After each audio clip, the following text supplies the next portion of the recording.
Hey there, YouTube. This is Luis from On-Site Towing and Recovery in Middletown, New York. First and foremost, I want to say Happy New Year to everybody. Hope everybody's ready for 2019. I hope that you progress as businesses, expand, and learn from your mistakes from 2018. Make sure not to do them again in 2019 and move forward. So, I also want to say, excuse my voice. I've been sick the last few weeks. That's why I haven't been posting videos. I just got my voice back, so I said, you know what, I feel well enough today to be doing a video. So 2018 was a really rough year for me. It really put me to the test, both mentally, physically, financially. I mean, it really put me to the test. So, but you know, that's water under the bridge. We move forward, right? So that's business. So pretty much all the way up until October, to the end of October, everything was just, every possible thing that went wrong. And it's very important to be prepared for the unexpected. And even when you're prepared for the unexpected, you're still not prepared. And it was a wake-up call, but I'm using what I learned this year and implementing it in 2019 so that I'm ready for it if it does happen again and it doesn't catch me by surprise. We doubled as a business. We were on pace to tripling, but you know, certain things didn't work out. But you know what? We progressed and we didn't regress. So that's the thing with business. You don't want to be going backwards. You always want to be going forward. So two things that I learned this year, and I didn't learn it until the end of the year, the month of December. And the first thing that I learned was, if you have a business in New York State, especially towing, you don't own your business. The second thing I learned is that if you're in business towing, you better have a backup plan or another avenue for revenue. So I've done videos in the past about your tow truck insurance and how you don't want to be submitting damage claims into insurance companies because it can give them a reason to drop you. And I've said it in videos how hard it is to get tow truck insurance in New York State that's a reasonable rate. And you know, I didn't find that company until I was 3 years in business, and it was a relief to be able to not have to pay the sky-high premiums. But New York State is very tough. There's not a lot of carriers, and the carriers that there are out there writing policies are pulling out. So anyways, like I said, if you're in New York State, you don't own your business. And the reason why I say that was, towards the end of November, last week of November, my insurance agent calls me and pretty much tells me, Luis, Michigan Millers is not renewing your policy. So I'm like, great.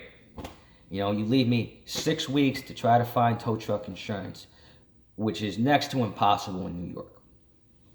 So I sat down and, you know, it brought me to my knees. I was like, man, this sucks, you know. 5 years of business and just like that, out of business.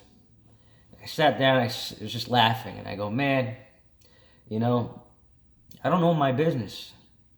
The insurance companies do. They just pull the carpet out from under my feet, and before you know it, I'm out of business. And it was a little unsettling, and it annoyed me. And it got me thinking, and I was saying, man, New York State is just not a business-friendly state in all aspects, you know? Insurance companies don't want to write policies in New York State because of the taxes and the regulations and the high level of fraud. And then I started thinking, like, high level of fraud, okay, well, it's so hard to run a business here, you know, maybe tow owners are setting their trucks on fire to make ends meet. Can't blame them. You know, New York State is just impossible to run a business. It's too expensive. So you know, then I started thinking, and I'm like, man, what am I going to do, you know? I owe about $90,000 in equipment here. You know, this insurance company is going to drop me, and they don't care about what happens. They don't care that I have to lay employees off, that I got a family to feed. They don't care that I'm on the hook for $90,000, and that if I can't find insurance for these trucks, I got to give them back to the bank. They don't care that my credit's going to take a significant hit. And it really got my blood boiling. So I had to sit down, kind of just calm down. And I ended up having to let all my employees let go because I didn't know what the fate of my insurance situation was going to be. So I laid off 2 drivers and a receptionist. Not their fault, you know, completely out of my reach. So I ended up finding coverage. I'm downsizing. I had 5 pieces of equipment on the policy before, and I'm downsizing the 2 trucks. I'm keeping both Dodges, my flatbed and the record that I got behind me. And I'm going back to basics. I'm going to run everything by myself, re-strategize things. I'm not going to be doing the long distance towing. I'm going to keep the trucks local. I'm going to focus on police rotation calls and focus on my repair shop. And I think I'm going to do that for about a year, year and a half. And I'm going to start exploring other markets outside of New York State. Maybe in the Carolinas, maybe down in Tennessee. I don't know yet. Because I sat down long and hard and I said, you know what?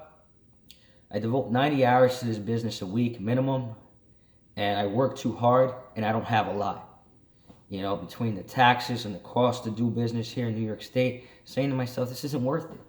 You know, by the time I hit the age of 45, I'm gonna have a pacemaker and all types of stuff because of the stress. So I'm looking at pulling out of New York. So, but, you know, I overcame that hurdle. I did end up getting the insurance coverage. So that's why I say that you don't own your business. The insurance companies do. They're the ones that can decide whether you stay in business or you get put out of business.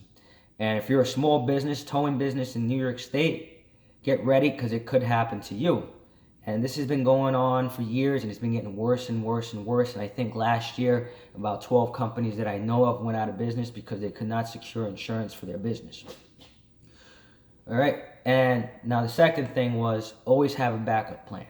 And the reason why I say always have a backup plan, and this is for you guys out there that just do towing and have no other source of revenue, find another source of revenue, because let's just say, for instance, I couldn't find insurance for my tow trucks.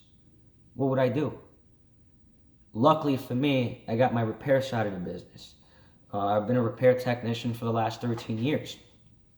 So try to find some other form of making money that you can actually commingle with towing, whether it's repairs, body shop, car sales, something.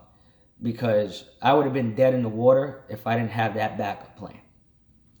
And very, very crucial, because you just never know. You just never know. And the way these insurance companies are destroying the industry, you know, next week might be your last week in business.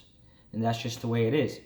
And who knows, you know, maybe they drop me because I'm so vocal on my channel about insurance companies and how I dislike motor clubs, and that could be it. But hey, somebody's got to say what's going on, you know. They've been destroying the industry for years.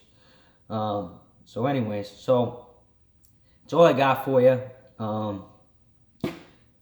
And I hope everybody here has a happy and a healthy and a prosperous 2019. I'm going to continue to be doing videos. I got a bunch of videos coming out. I'm just in the process of editing them. Please hit like and subscribe. If anybody's got any questions or topics that I should cover, please feel free to reach out to me. You can hit me up at onsite-towing14@gmail.com, or find me on Facebook, hit me up on the business page, and I'd be more than happy to answer your questions.